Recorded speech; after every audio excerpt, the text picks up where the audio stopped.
Hello, America. I'm Mark Levin. This is Levin TV, part of our Best Of series during this holiday season.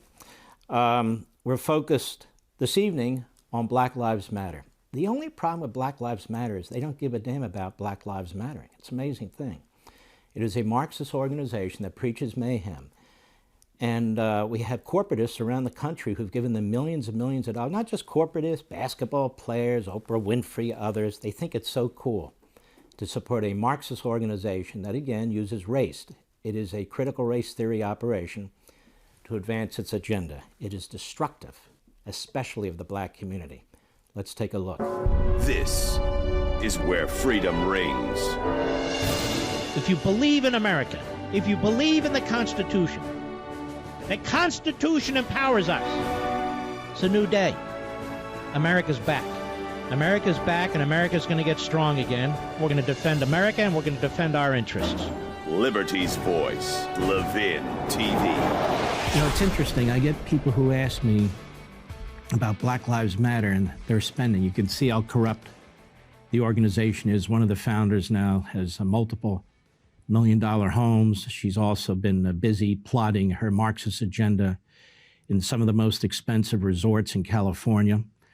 As more and more comes out, this is the nature of the Marxists. They're always very, very wealthy. Look at Maduro, look at the Castros, look at Xi, look at all the Marxists or the fascists. They always take care of themselves, their friends. They take care of their hatchet men and their hatchet women, and the rest of the people live in ways that they never intend to live. Or look in our own country, the people who are pushing the Marxist agenda.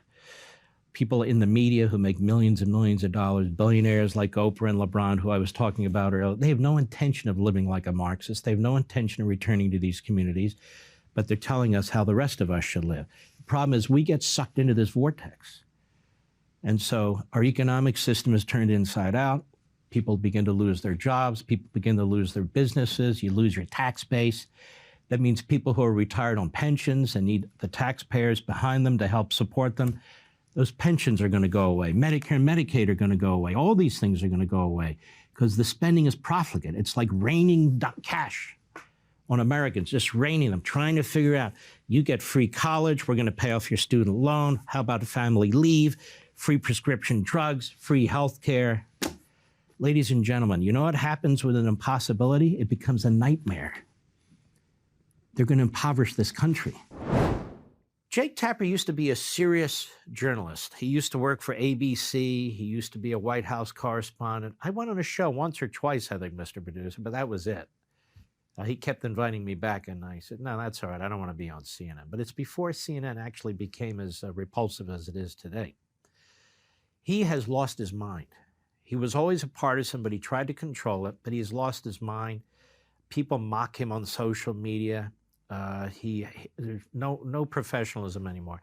So now that Donald Trump is in Florida, he's attacking Trump supporters. He's attacking people who question the election results. Now, this is precious coming from the press that, as you well know, questioned Donald Trump's presidency even before he was president. They did many diabolical things, working with rogue FBI senior officials, working with rogue intelligence senior officials, promoting a Russian spy's dossier that was paid for by the Hillary Clinton and DNC campaigns, washed through Mark Elias and his law firm, Perkins Coie. So much diabolical stuff took place. And so now if you point out what took place in the last election, I'm not talking about kooky stuff, but legitimate points, which now they're bragging about. He has something he wants to tell you. So this is CNN's State of the Union. This Sunday. Go. It was 1 month ago this weekend that a terrorist MAGA mob fed lies for months about the election. All right, stop. A terrorist MAGA mob fed lies about the election. To quote Joe Biden, quoting Goebbels, that's the big lie. A terrorist MAGA mob feeding lies about the election. They are violent rioters. He would never call Antifa, he would never call Black Lives Matter violent terrorist mob. He never called the people who rushed the White House and injured over 50 Secret Service agents a violent terrorist mob. When the president and Attorney General Barr at the time cleared out Lafayette Park in order to protect the environment right outside the White House, because the president had to be taken down to the bunker the night before, they attacked the president as overreacting. And of course, as you well know, and I've said it many times, but context is crucial. When these same people, Black Lives Matter and Antifa, attacked that federal courthouse in Portland for 100 nights straight, basically shutting down the cause of justice in a federal courthouse, they never called them a terrorist mob, a terrorist left-wing mob. So language is important. And CNN and Jake Tapper and his ilk are not interested in the truth. Black Lives Matter, in this report that was out in Time magazine, basically, even though it's not part of the Democrat Party officially, was kind of taking its orders from that group that was backing Biden about turning on and turning off the violence. Think about that. And that's why you saw after the election, there was no rioting, there was no burning of these buildings and so forth. But Jake Tapper would never say the Democrat Party mobs, the Democrat Party domestic terrorists, the Democrat Party violent riot. He would never do that. These riots, who is suffering from these riots? Little business owners, when the arsonists and looters come in addition to these big chain stores. Minorities, men and women who have built little businesses, who have put their life's work, their sweat and toil into it, whose communities are becoming depopulated. That is, businesses moving out and so forth. Mostly the inner cities or the cities of this country. People say, why doesn't Black Lives Matter? They raise $90 million. I guarantee you they raise more than that with these corporate buffoons and these corporatists giving them money. Why aren't they giving money to the community? Because once you read American Marxism, this will click in. Because they're not into improving the conditions in these communities. Black, brown, red, yellow, or white. They're interested in destroying the society. Marx talks about a blank slate, eliminating what exists, eliminating the nuclear family. The original mission statement of Black Lives Matter on their website said eliminate the nuclear family.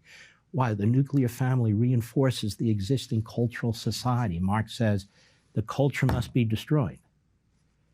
The society must be destroyed. You need to have a clean slate. He also talks about a period of despotism, violence. That's what you see Black Lives Matter and Antifa involved in. That's why they're doing it. Not to improve the lot, they're burning their businesses. Minorities are dying along with white people. But why do they target the cops? Why do these groups target the cops? Because without the police officers, we no longer have a civil society. At the same time, what else do the Marxists want to do in America? They want to disarm you. So they want to disarm you or make it impossible to get the ammunition that you want or the type of weapon that you want to protect yourself. Make it incredibly difficult, or to track you, to have you in databases. At the same time, they're denuding law enforcement. So you don't have cops, you don't have weapons. What do you have? The destruction of the existing society. So how does this end? Well, how do you think it ends? What do? What do the Marxists do in the next step? They militarize their ideology. They step in and they take over. When they put a fence around the Capitol building and brought in the National Guard, that gives you a tiny taste of what they're capable of.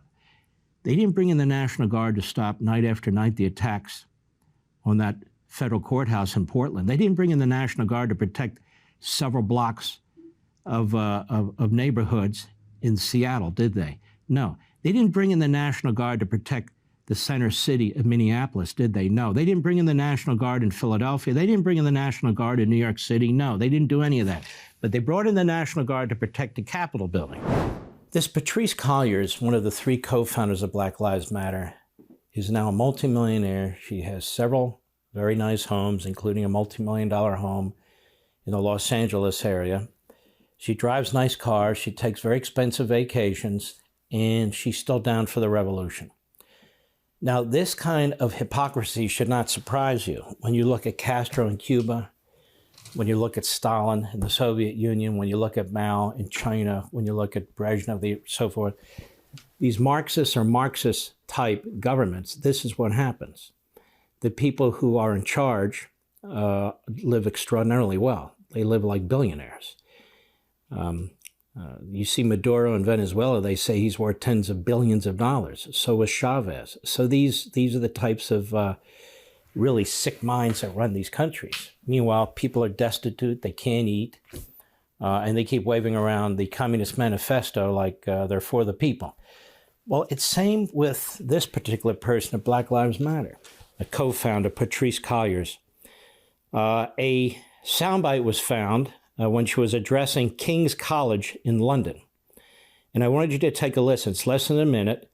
This is a multimillionaire. This is a Marxist anarchist. Also, this BDS movement and anti-Semitism, that's also what Black Lives Matter supports, as well as the elimination of the nuclear family. I mean, think about this. It's taken right off of Marx's Communist Manifesto, right off the 10 points that he lists out. Let's take a look. Go. I joined the organization when I was 17 years old. And I remember the first thing I said to the organization was, do you fight police? That's what I wanted to do. I always knew I wanted to fight the police. All right, so stop. It's a little hard to hear. She's asking, do you fight police? She wanted to join this organization.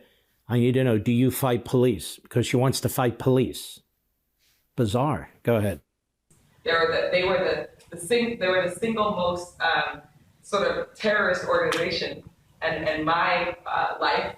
So the police are the single most terrorist organization. Illiteracy aside, it's the single most terrorist organization, the police. Now let's just wait there a minute. We've now had over a year of experience with the Black Lives Matter philosophy and the philosophy of these Democrat mayors in undermining cops, in having so-called bail reform in the front door, out the back door, of Soros prosecutors not charging people with crimes, and even if they're found guilty, releasing them. So we've had experience with defunding or underfunding. We've had experience with the phony bail reform, and we've had experience with the phony prosecutors that Soros has cherry-picked and inserted in these different towns. And what has been the consequence? The consequence is that we have a massive crime wave going on in our country now, fueled by the inner cities of this country, where she and her Marxist ilk, whether a white billionaire like Soros or her, have had their way on these communities. And the people who are suffering, the people who live in these communities, mostly minorities and mostly black people, and they are suffering badly. The murder rates in this country are hitting records every single weekend. They are through the roof. The assaults with guns, shooting, casualties are through the roof. And so we have this massive crime wave going on. So they've had their try at this. Does it work, ladies and gentlemen? No, it is a disaster. It's inhumane. Go ahead. It does not take 2,000 people to shut it down. 5 people could shut a freeway down. We did it in Los Angeles. Now she's talking about shutting down freeways. 5 people can do it. What's the big deal? Just shut the freeway down. 5 people can do it. And why shut the freeway down? What's the point? How's that going to change society? Go ahead. 10 people can shut a Walmart down. We did it in Ferguson. Our children in colleges and universities are being taught to shut down highways. They're being taught to shut down Walmarts. They're being taught how to create a mob, small, medium, and big. They're being taught how to disrupt and, again, to shut down. She was obviously taught these things. Nothing she's saying is novel or unique. It's not even rare. She is regurgitating what she was taught, the indoctrination that's going on in our colleges and universities. We even have colleges and universities that give kids time off to protest. And we even have professors who you're paying, tenured professors, who are encouraging them to be violent. Violent. And some of this is going to make a lot of sense, as furious as it is, when you start thinking about last summer or events to come, when a lot of these kids who were previously in colleges and universities were at home and had time on their hands, and how these protests got bigger and bigger and bigger. And your community know that we're not going anywhere. And so we've been shutting down since August 9th. We are still shutting down. We're shutting stuff down, but notice they're not building anything. They're not contributing to anything. This is an absolutely destructive ideology and a destructive movement. I mean, Black Lives Matter. They have no intention of building a damn thing. Let's take a look. Here's BLM co-founder Alicia Garza. You don't see her as much. She invokes Mao Zedong in an unseen pro-communism speech. It's near the end of the speech. We'll see if we get to it, how bored I get with her. We'll see. Go. Black Lives Matter is about transforming our economy and transforming our democracy. Got that? It's about transforming our economy and transforming our democracy. In other words, Marxism. It's not about school choice. It's not about enterprise zones. It's not about improving the lot of impoverished people. It's about destroying our country. Go ahead. When I was in high school, I was required to take a civics class. Anybody else here required to take a civics class? And it was there that I learned about my responsibilities as a citizen of the United States. My civics class taught me about how our system of democracy works, and it taught me about where it came from, how it got developed. It taught me that my citizenship was a privilege that was earned only by participation. And yet, what my civics class did not teach me was that my citizenship is conditional. This is the harsh reality for Black people in America.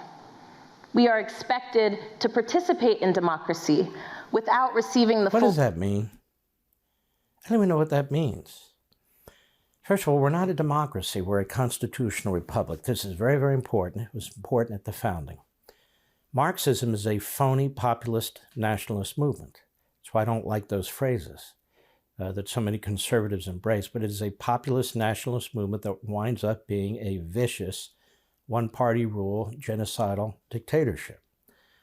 Now, when she says democracy, but we don't have a right to participate in it, as Shelby still likes to say, you're a free person. Go live your life. Do whatever you want to do. Do whatever you want to do. So if you're talking about fundamentally altering our governing system and our economic system, that's a completely different attitude, is it not? Than, you know, I have this barrier to what I want to do and this barrier to what I want to do. And you'll never hear from these radical left organizations personal responsibility, individual liberty, free will, none of it. And yet that's what we all have, or are supposed to have in this country. Go. Now, increasingly, democracy is hard to define, right? We throw that word around all the time, and so I'm going to attempt to give what I think a definition of democracy is. So she's defining something we're not. So she's way off to begin with. We're not a pure democracy, thank God. And why does that matter? Why is it important to be a republic? And this is where they fundamentally either don't understand or don't care.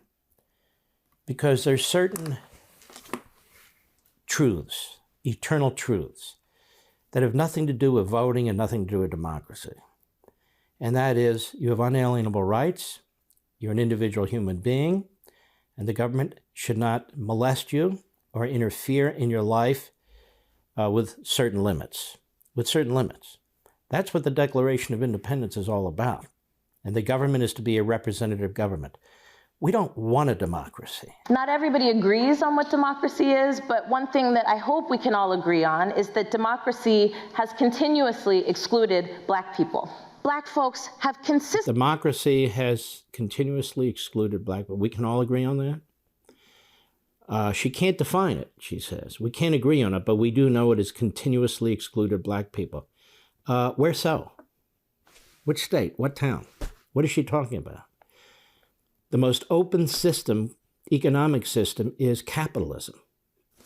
I have no idea who made this pen. I don't know what their race is. I don't know what their backgrounds are. I know nothing about them. I don't know. I don't know who's who's responsible for binding this book? I don't have the foggiest idea. When I go to a restaurant and I order eggs, I don't know who the farmer is. I don't know anything about them. Capitalism is the most inclusive and diverse economic system on the face of the earth because it relies on the individual and voluntary behavior. The individual and voluntary behavior. Now, as far as governing systems to go, I mean, you can't say today that minorities aren't represented in this country. Where are they not represented? You look at every major city in this country where there are majority minority populations or significant minority populations. You have minority mayors, majority city councils. You have, in many cases, minority chiefs of police. What you have with the Marxists and Black Lives Matter is a repulsion for liberty, a demand that we define people based on their race and groupthink. This is why they oppose school choice. They're not leading the school choice movement. They oppose the school choice movement if they're involved in it at all. They should be at war with the Democrat Party that controls these communities and are corrupt as hell, but they're not. In fact, truth be told, outside of the riots and the demonstrations, they're not in Black and minority communities. They're not there. They're not helping these communities. Why? Because it's about Marxism. It's about overthrowing the government and the economic system. Then we have BLM co-founder Patrice Colliers, who has now stepped down from her position because they were taking a lot of criticism, you see, because she's now a multimillionaire with 4 very expensive homes, including one right near Malibu, I believe. And she's about to sign her 2nd book deal, and Warner Brothers is working on a movie with her. Marxism pays, baby. It's just like Obama. Obama's a Marxist too, but a different kind, American Marxist. And he pushes his pablum as well, behind the scenes and now more and more in front of the camera. And he and his wife are probably worth $250 million. So it's Marxism for you and me, out to the rice fields with the baskets for you and me, but clearly not for them. So here she is. She called for the end to Israel in a newly unearthed video in 2015. I've said over and over again that Black Lives Matter is not only anti-American, which would be bad enough, it is anti-Israel and anti-Semitic. It supports the BDS movement, and it opposes capitalism as well. So it is a really thuggish Marxist operation that uses race as a fig leaf and tries to prevent serious and substantive criticism of the organization as a result, and has sucked in all kinds of entities within our culture. Go. I'm also the co-founder of Black Lives Matter. Myself, Alicia Garza, and Opal Tometi created the hashtag and network and project in 2013 after the murder of Trayvon Martin. And what I will say, what's important, I think, in this conversation around transnational solidarity is... transnational solidarity. Got that? That's Karl Marx and Frederick Engels. Transnational solidarity. Go ahead. It's simple. Like, we should be building relationships with people across the world. If we believe we're part of the human family, then it's not about building relationships across the world. It's about building an inhumane genocidal movement across boundaries. When you read the Communist Manifesto, at the very end, what does Marx say? Workers of the world unite. And that's what she's talking about. By the way, at the end of American Marxism, I say patriots of America unite. A takeoff on Marx, obviously. Go ahead.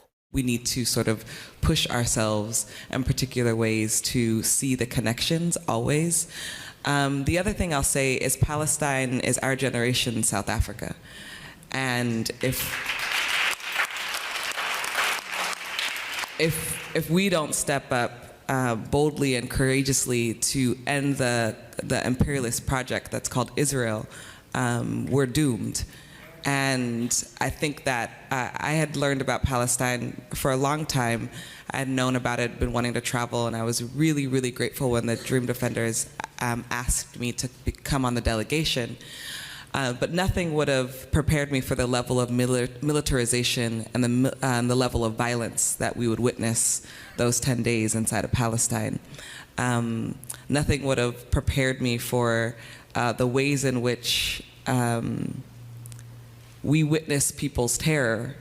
People live in terror on a daily basis. And all right, stop. I was going to let her finish. I've been to Israel 3 times now. I hadn't been there until I was 60 years old. I'm now 63 years old. She says it's an imperialist project. These people are Marxists. They're Jew haters. They are American haters. They are racists. That's who they are. That's what Marxism is about. Use any opportunity to advance the cause. They believe in violence. If necessary, violence is necessary to overthrow the regime. That's Marxism. That's the American Marxist. And then they pretend they don't. She talks about indigenous people. She talks about Palestine.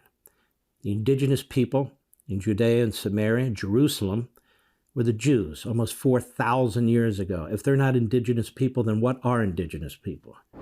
The New York Times, whether it's the news side or the editorial side, is an appalling corrupt operation. Appalling corrupt operation. And nobody better illustrates that than a woman by the name, than a birthing person by the name of Mara Gay. Mara Gay is on their editorial board. She's an editorial member. And she's appalled at the number of American flags she sees in Memorial Day, I guess, when she's on Long Island, which is really a sort of Democrat and Republican these days. Long Island used to be a Republican stronghold, not so much anymore. Let's listen to what she has to say. Go. I think this is another area where Democrats really need to get serious about talking about what this threat is. We have to listen to the editorial writers at the New York Times that are utterly clueless and so brainwashed with ideology. Go ahead. We can confront that and talk about that. This is really going to continue. I was on Long Island this weekend visiting a really dear friend, and I was really disturbed. I saw dozens and dozens of pickup trucks with, explicatives against Joe Biden. Explicatives against Joe Biden. Did they call him Hitler the way they called Trump Hitler?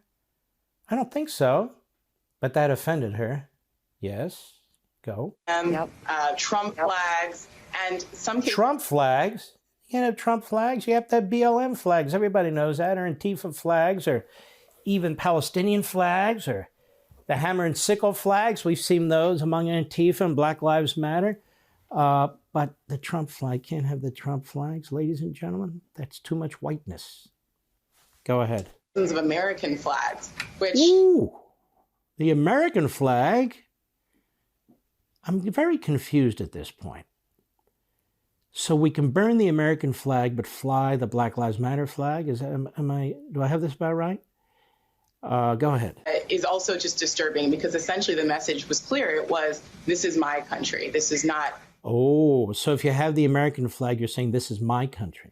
No, I think you're saying it's my country and our country. So the American flag really was the exclamation mark on her horrific weekend when she went to Long Island. She actually left the offices of the New York Times and she went to Long Island. What did she see? Pickup trucks, some Trump flags, some denunciations of Biden, and some American flags. And it was almost more than she could handle. They actually believe their own bullshit. It's unbelievable that this is the grave threat that we face here. And this is why Joe Biden plays into this day in and day out.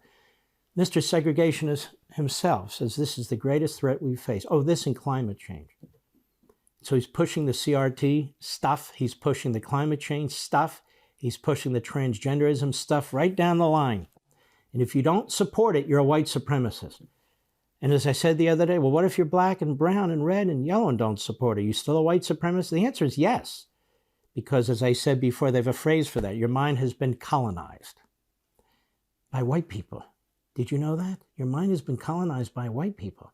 Because we all know all white people think the same. They go to the same church and synagogue. They have the same backgrounds. They have a special handshake. Did you know this? Oh, it's true. It's sick. This is racism, pure and simple. This is going to destroy the country, pure and simple. And you would expect this from an editorial page writer at the New York Times, because this is what they do. It is an awful, evil newspaper like so much of the rest of the media, utterly corrupt. before we're bringing in people from all over the third world, many of them wind up in our inner cities and so forth, shouldn't we get our own act together? The Democrat Party is really a disaster, absolute disaster. They run these cities, they undermine their own police forces. Soros and others are putting prosecutors in who won't prosecute. It's just, it's like the collapse of a society. You can't fix this stuff if people don't have virtue and their politicians won't fix them and you keep voting for the same damn people over and over and over again.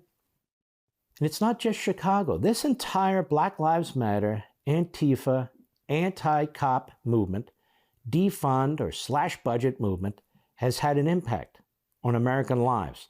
Take a look at this from the Christian Broadcasting Network. Go. The most murders on record in half a century. The grim details in the U.S. from the FBI show a rise in the murder rate by almost 30%. CBN's Brody Carter is breaking down the numbers, and he joins us now. Brody, where's the nation headed at this point? Well, Mark, right now, these early release data for 2020, it's showing a very violent and turbulent year as we look at the data. In addition to lives lost to COVID, more than 21,000 people were murdered, with almost 5,000 more murders last year than in 2019. Now, the numbers are going up only, Mark. Murder was a national phenomenon last year, showing a 20% increase in every region of the country. 77% of reported murders were committed with a firearm. Now, that's the highest share ever reported. Reasons for the increase vary, from pandemic stressors, distrust in police after the murder of George Floyd, and a diminishing police force due to officers... How about gangs? That might be one of the big reasons. And that is a big reason. How about drugs? That seems to be another reason. Cartels and fentanyl and all the rest of it. Go ahead. Actually retiring in droves. Now, Louisiana reported the highest murder rate for 32 years consecutively. Now, those numbers are slowly rising. U.S. murders are up 16% for the first 6 months this year. Chicago experiencing what church leaders are calling a spirit of violence. 61 people were shot across the city just last week, 9 of which died. Another 64 people were shot just that week prior. And the most tragic shootings occurring at K-12 schools, with 10 incidents last year. The most recent happening in Louisville, killing one student simply waiting for his bus. A vehicle drove by and fired shots into the group of kids, striking 2 of the children by gunfire. These kids are in combat. This is combat. This is a war zone down here. These kids deserve to live and grow and go to college, to go pick a trade. Whatever they want to do, they deserve to live and grow to do that. The violence has got to stop. The lag in crime stats is due to the FBI not publishing that data until 9 months after the end of the previous year. Now, that makes it difficult to track and report, especially during elevated periods of crime. It's just that... So why do we have less police? Why do we have more violence, more crime? Can we at least hold a particular political party and ideology responsible? Is it not American Marxism on the move? Where's Black Lives Matter now? Where are they? Are they going into the cities, trying to help people? No, they're nowhere. Where's Antifa, that Marxist movement? They're nowhere because they don't care. This is all good. You see, it helps bring down the society. So these are destructive organizations, and then to have these mouthpieces in the media or the NBA or elsewhere defend them, particularly Black Lives Matter, is really shocking. So the Democrat Party is the home for all these movements right now. The media give them all voice. The media are the propagandists for all these movements, American Marxist movements, as I say over and over again. In the way the Democrat Party is apparently twisted into a pretzel, where it won't comment much on the anti-Semitism that we've seen or the anti-Americanism that we've seen. Instead, they want to keep January 6th as inciting an insurrection. They don't want to talk about the pogroms that we saw in our cities in the last several weeks. They don't want to talk about the pogroms that we saw during the rioting in LA, where synagogues were attacked. They don't want to talk about the $2 billion in destruction that these Marxist organizations did to our cities. And I must tell you that I am convinced that Black Lives Matter, Antifa, and other organizations made up of, among others, college students who are indoctrinated and told, as you will see in American Marxism, to participate in violent actions against this country, as well as relatively recent immigrants coming into this country from all walks of life who are not assimilated into our system and may never be, given the nature of education in America today and the nature of politics today, I'm convinced that they were all involved in the riots and so forth. And notice these cities have been horribly damaged. The death rate, murder rates going through the roof, other crimes going through the roof. Many of these police forces are decimated. And where are these Marxist groups to help? Antifa, Black Lives Matter, all these front groups, they're nowhere.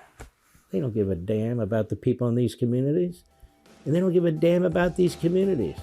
Let it burn, baby, burn. That's the whole point. They want to bring them down, bring down the whole country.